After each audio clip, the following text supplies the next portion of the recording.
você já sabe, né? É sexta-feira, é dia de novidades, de atualidades, de sextar, de giro da Jana, de Janaflix, de polêmica e de eventualmente algum deboche. Deixa eu primeiro ver se o meu microfone tá rolando. Manda aqui embaixo pra mim se você está me escutando direitinho. Isso é muito importante para nós. Então vamos lembrar o seguinte, pessoal. Nós temos neste instante alguns cursos com vagas abertas. Temos o super intensivo com vagas abertas, temos o nosso curso mais acessível em termos financeiros, que é o do zero aprovação, e temos pacote de correção, isso sem contar FUVEST. E hoje eu vou comentar alguns temas que têm carinha de eventualmente aparecer na FUVEST. Então, se você tem interesse em fazer parte das minhas turmas, é só acessar esse QR Code que aqui está do meu ladinho, e aí eu dou todas as informações de que vocês podem precisar. Mas o que me importa aqui hoje é a gente conversar sobre as novidades que estão especialmente absurdas. Eu não sei nem como que eu vou comentar a primeira notícia. Assim, eu não tô pronta. Casal Macron, né, do Emmanuel Macron, presidente francês lá, dará evidências científicas a um tribunal para provar que a primeira-dama é uma mulher. Essa notícia tá errada, né? Aqui, na verdade, tinha que vir logo depois. É uma mulher cisgênero, né? Porque eles estão questionando se ela é uma mulher trans ou não. Então, eu vou aqui, para vocês ficarem chocados, aumentar a nossa manchete. O presidente da França precisou levar à justiça uma influencer dos Estados Unidos que espalhou boatos de que Brigitte teria nascido homem e seria uma mulher trans. Aí a primeira pergunta que eu faria a todos os envolvidos é: e daí? E se ela fosse uma mulher trans, o que as pessoas têm a ver com isso? Né? É o mínimo. O que alguém tem a ver com os genitais de outra pessoa, a menos que haja consentimento para que uma olhe o genital da outra? Esse é o meu questionamento sempre em relação à discriminação de pessoas trans. E aí, gente, muito sinceramente, acho que é a cara do Enem, por exemplo, colocar como um tema, né, a partir desta ou de outras notícias, os seguintes temas, né? As seguintes frases temáticas. Então eu já penso de cara, Enem. Vocês podem me falar aqui embaixo se vocês estão conseguindo ler isso que eu escrevo aqui, tá? No modelo Enem, eu fico pensando, por exemplo, a necessidade de combate à transfobia. Ah, eu achei essa caneta preta aqui fininha. Eu gosto de caneta preta com a ponta mais grossinha, sabe? Mais com cara de pincel, tá? Então, acho que no Enem poderia aparecer como, ai, isso aí. A questão da transfobia, ou até mesmo, por incrível que pareça, poderia aparecer alguma coisa como os limites entre a liberdade de expressão e o discurso de ódio nas redes sociais. Porque foi onde apareceu originalmente a publicação que questionava a cisgeneridade da esposa do Emmanuel Macron. Então, a questão dos discursos de ódio nas redes sociais, tá? Se eventualmente a gente estivesse pensando, por exemplo, num texto no formato FUVEST, haveria, por exemplo, uma discussão sobre a pós-verdade e os desafios da construção da verdade em tempos de desinformação. Então, acho que poderia aparecer pós-verdade, desinformação. Você já vai fazer um favor aí pra mim, né? Você já vai deixar nos comentários se você acha que essa discussão tá mais com cara de Enem ou de FUVEST. E como eu gosto de te indicar repertórios socioculturais, já tô pegando uma canetinha um pouquinho diferente, acho que vou pegar um laranja. Vai ficar massa o laranja aqui. Eu já penso, por exemplo, em um repertório filosófico, né? Eu penso, por exemplo, no meu querido Michel Foucault, militudíssimo, né? E dentro da obra do Michel Foucault, por exemplo, há discussão sobre poder e verdade. ou até mesmo a discussão sobre biopolítica, como as assimetrias de poder interferem na maneira como a gente vive ou até mesmo na maneira como se definem os gêneros. Acho que é uma discussão bem interessante. Uma outra discussão, obviamente, que está aqui dentro é a ideia do poder simbólico da mídia. Como é que a mídia atribui às pessoas um poder tão grande que, eventualmente, um cidadão precisa explicar para a justiça o gênero e o sexo biológico da sua esposa. Então, eu acho que tem uma discussão sociológica bem interessante, tá? Então, eu usaria, por exemplo, o meu querido Pierre Bourdieu, ele está sempre por aí. E aí, óbvio, a noção de poder simbólico da mídia.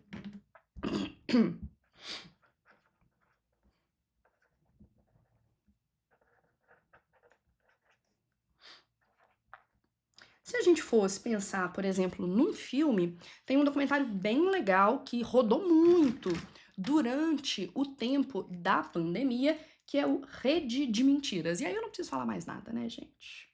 Então aqui eu vou puxar um filme. Filme Rede de Mentiras. Tá aparecendo aí? Não, não tá aparecendo aí.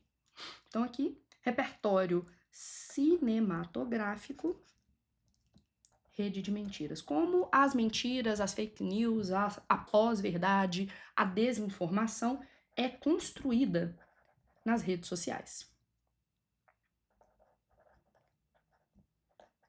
Tá? É um absurdo alguém ter que se justificar e justificar o gênero e o sexo biológico da esposa perante a justiça. Isso não deveria nem ser matéria de discussão, para ser bem sincera. Eu fico muito desanimada com um mundo em que a gente ainda tem que questionar esse tipo de coisa. Vocês já viram um meme de uma senhorinha velha, muito velha, que tá com um cartaz em inglês, que ela, né, põe um cartazinho pra cima assim, ó, não acredito que ainda preciso me manifestar contra esta merda. É isso. Não é possível que eu estou ainda discutindo genitais de pessoas que eu não conheço. Não me importo com os genitais das pessoas, até porque as pessoas não andam por aí com seus genitais pra fora. Então isso não deveria ser uma discussão. Eu acho isso privado demais, né? Pode me chamar de uma velha conservadora, mas eu não me importo com os genitais alheios, eu prefiro não discutir os genitais alheios. Né? Conservadores, na verdade, gostam muito de pensar nos genitais alheios. Será que tem alguma coisa meio psicanalítica, freudiana nisso? Esse pessoal é muito preocupado com os genitais. Mas ok, antes de que eu seja, né, visitada pelo senhor processinho, bora para nossa próxima notícia, que é a notícia do momento que me deixa indignada 24 horas por dia. PEC da blindagem, eu não gosto desse nome, eu acho esse nome pouco elucidativo. Eu acho que ele deveria, né, receber esse nome, né, PEC da bandidagem. Isso é para proteger bandido. Então vamos trocar, não é PEC da blindagem, é PEC da bandidagem. A ideia, né, da PEC, que recebeu lá dos seus defensores o nome da PEC das prerrogativas, ou seja, das garantias, quer, entre outras coisas, que congressistas brasileiros que sejam acusados de crimes não sejam analisados esses casos pela justiça comum, que isso seja analisado pelos colegas congressistas. É mais ou menos assim. Se um dia os irmãos Metralha cometerem algum crime, os outros irmãos Metralha vão julgar aquele crime. Vamos ver aqui o subtítulo dessa manchete, porque não dá para acreditar mesmo nesse absurdo. Eu não acreditei quando eu vi, tá? Essa regra que eles estão tentando ressuscitar, ela esteve em vigor entre 88 e 2001. E aí, a regra desse período estabelecia que deputados e senadores só seriam processados criminalmente, ou seja, pela justiça, com uma autorização prévia da Câmara e do Senado. Isso passou na Câmara com uma votação massiva dos partidos conservadores, o PL, por exemplo, lá do Nicolas Ferreira, do Jair Bolsonaro, votou 100% a favor da PEC da bandidagem, e aí eu me pergunto. Eu fiquei tão indignada que eu rodei a vinheta. E aí eu me pergunto, por que será que esse pessoal não quer ir direto para a justiça comum? Quer primeiro que o processo seja julgado pelos seus coleguinhas, pelos seus asseclas. Que palavra bonita. Depois você procura o que significa asseclas. Por que será que esse pessoal tá querendo ser julgado pelos seus asseclas? E aí, gente, no final das contas, eu acho que isso é uma grande, mas grande ofensa ao coitadinho do Montesquieu, gente. Vocês lembram dele? Coitado, ele deve estar se remexendo lá no túmulo dele. Vou trocar a cor da caneta para diferenciar um pouquinho mais. A gente tem que discutir, entre outras coisas, a questão lá da filosofia, que vem da obra do Montesquieu. Gente, eu direto, quando eu tô fazendo o giro da agenda, eu sinto que eu tô voltando uns 400 anos na história, mas tudo bem, né? É o nosso congresso, é o pior congresso da história até hoje. Dá pra ser pior. Cuidado com quem você vota, hein? O Montesquieu, coitadinho, ele tava lá estabelecendo a separação dos poderes, e aí a galera agora quer, por exemplo, que o legislativo, mas principalmente o nosso executivo, interfira no judiciário. Tá uma zona, né? Legislativo não fica quietinho, o executivo tá tentando, mas o judiciário também, coitado. Então, ameaça a separação dos poderes. Que era uma coisa que eu achava que já estava meio que determinada. Mas se a gente pensar, por exemplo, no poder e na atuação do Donald Trump, por exemplo, que é o grande ídolo dessa galera, ele também está interferindo lá no judiciário, né? Então, é porque esse pessoal talvez não gosta muito do Montesquieu, né? Talvez eles queiram voltar para um momento anterior a essa separação dos poderes. Talvez eles não gostem do Rousseau, né? Porque o Rousseau, coitado, ele defendia lá a questão da soberania popular, a vontade geral. Então, acho que é legal a gente pensar por que esse pessoal valoriza tão pouco a soberania dos poderes e da população no final das contas, tá? Além disso, eu acho que a gente pode se lembrar do seguinte: a gente já teve debates sobre corrupção e impunidade antes, por exemplo, com o Mensalão, com a Operação Lava Jato, e eu nunca vi essas pessoas que hoje defendem a PEC da impunidade defenderem, por exemplo, que antes, eventualmente, de um processo, outros congressistas deveriam passar por uma votação no Congresso se essa investigação deveria ser autorizada ou não. O que tem de diferente? E se você quiser entender da política brasileira e a questão da corrupção e da tentativa de combate à corrupção, você pode, por exemplo, dar uma olhada naquela série que é o Mecanismo.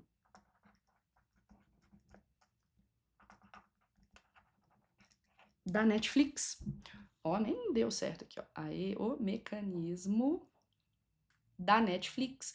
Eu pensaria também em como a concentração de poder político, econômico, midiático, isso é importante, e como essa concentração de poder cria uma casta especial. E isso não é um problema de hoje, não é um problema que se limita ao século XXI. Acho que vale a pena vocês verem, talvez, o documentário mais assistido pelos esquerdistas brasileiros da minha faixa etária, que se chama Muito Além do Cidadão Kane.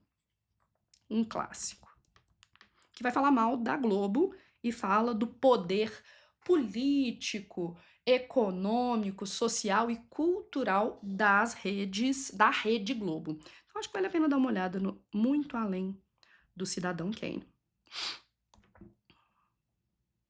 Tem fácil no YouTube, tá, gente? E óbvio, há aqui uma intertextualidade com o Cidadão Kane, filme clássico, para algumas pessoas o filme mais importante do cinema no século XX. Não sei, não gosto tanto assim do Muito Além do Cidadão Kane não, mas tudo bem, né? Mas é uma referência interessante. Próxima notícia. Corpo de músico brasileiro morto pela ditadura argentina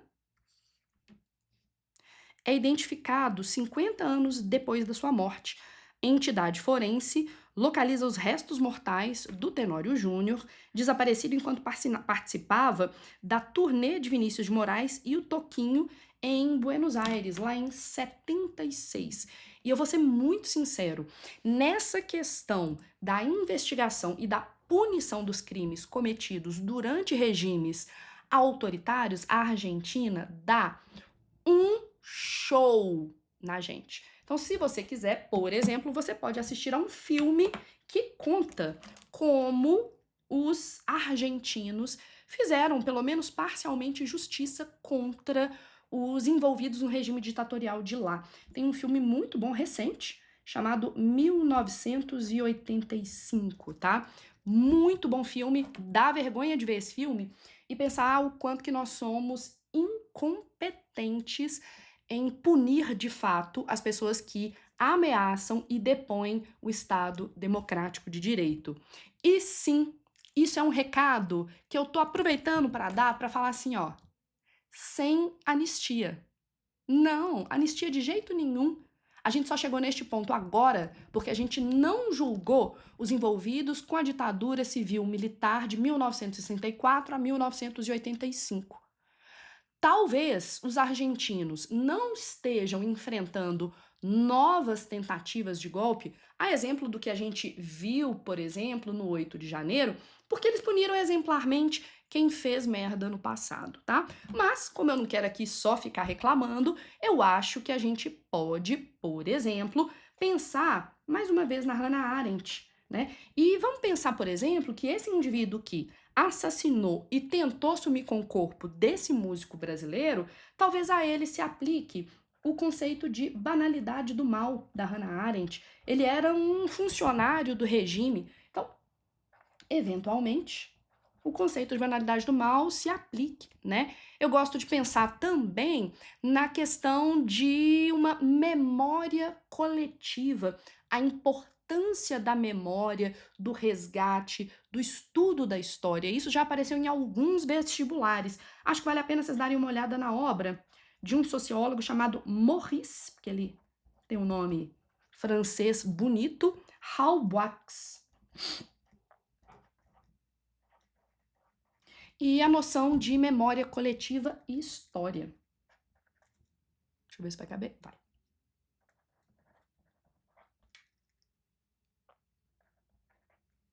Tá? Aí você pode me perguntar o seguinte, Jana, mas como é que isso poderia eventualmente aparecer no Enem, né? Poderia aparecer alguma coisa como a importância do conhecimento histórico para a memória nacional, um tema difícil. Ou para a FUVEST poderia aparecer como o esquecimento como forma de violência. Né? O esquecimento desses assassinatos e desses corpos, o desaparecimento das provas é mais uma camada de violência sobre os indivíduos que sofreram durante essas ditaduras civil-militares. Acho que vou combinar com vocês o seguinte: se vocês quiserem ter acesso a essas e outras referências, esses e outros temas que poderiam aparecer na FUVEST, poderiam aparecer no Enem, como isso apareceria no Enem, você pode ir lá nas minhas redes sociais, lá no meu Instagram, e me mandar memória. Me manda memória. A palavra de hoje é memória.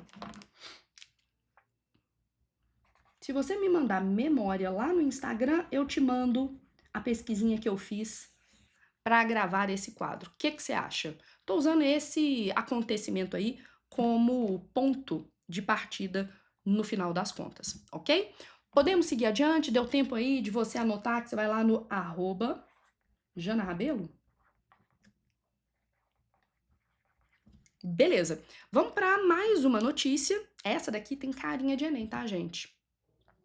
Empresa de Belo Horizonte, cidade de que vos falo, deve indenizar funcionário autista por discriminação. A discriminação contra um indivíduo devido às suas capacidades físicas, sensoriais ou intelectuais tem nome, é o capacitismo.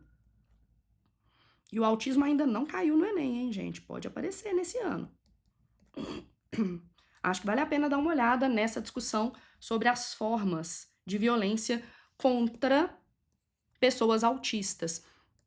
Funcionário foi dispensado sem justa causa depois de apresentar laudo médico sugerindo mudanças no ambiente de trabalho. O ambiente de trabalho dele era bastante barulhento, com muito estímulo sensorial, e isso servia de gatilho para crises desse funcionário. Quando o funcionário solicitou maneiras mais adequadas, condições mais adequadas para trabalhar, ele recebeu uma demissão. E o que eu acho mais sensacional, sem justa causa, porque eles não seriam bobos de comprovar que estavam sendo discriminatórios. Mas fica muito, muito na cara que esse indivíduo sofreu, além das violências simbólicas clássicas, uma violência bem concreta, né? A dispensa do trabalho. E óbvio, você me segue aqui, você sabe que violência simbólica é do meu querido, amado, adorado, meu crush eterno, Pierre Bourdieu. Outro exemplo que você poderia dar uma olhada para escrever sobre esse assunto, né? Acho que vale a pena ver um documentário muito fofo na Netflix chamada Creep Camp.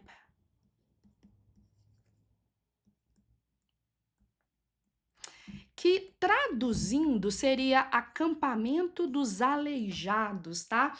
É um documentário sobre um acampamento que reúne jovens com deficiência, das mais diversas deficiências, e como esse acampamento promove inclusão, promove autoestima, promove capacitação e dá visibilidade, porque afinal de contas nós vemos como esse documentário mostra a vida dessas pessoas, tá? Então, gosto. Acho um bom tema pro formato Enem. Você acha que poderia cair na FUVEST? Comenta aqui pra mim, por favor. E aí, a última notícia do dia de hoje. Vamos lá colocá-la aqui pra vocês. Eu achei essa notícia um absurdo. Mulher de 101 anos consegue aposentadoria por idade após 40 anos tentando. Lá em Roraima. Celeste Lucas nasceu em 15 de novembro, proclamação da República, hein, gente? De 1923, no município de Bonfim, interior de Roraima. Ela conquistou a aposentadoria em março de 2025 após uma decisão judicial. Ô, gente, se isso daqui não é uma prova de que existe uma morosidade, uma lentidão no sistema previdenciário brasileiro e que isso é uma das manifestações da negação de direitos às pessoas idosas, ou seja, uma das manifestações do etarismo, eu não sei o que é, tá? Jana, mas e aí, como é que eu poderia me preparar para escrever sobre esse assunto? Tem um curta-metragem muito bonitinho que se chama Envelhecência.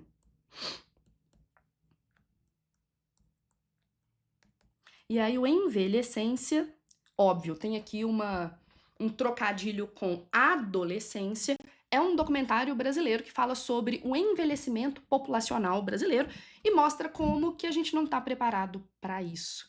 Como as ruas não estão preparadas para incluir essas pessoas, como os cidadãos não estão preparados e, por exemplo, como as instituições, a Previdência Social aqui, não está preparada para esse envelhecimento populacional. É óbvio, gente, que eu tenho muito mais referências sobre esses assuntos, eu tenho muito mais temas de redação sobre esses assuntos, mas é simples, não dá para eu ficar gravando aqui um vídeo de 1 hora. É por isso que você vai lá no meu Instagram, me mandar memória, e aí eu te mando todas as minhas referências.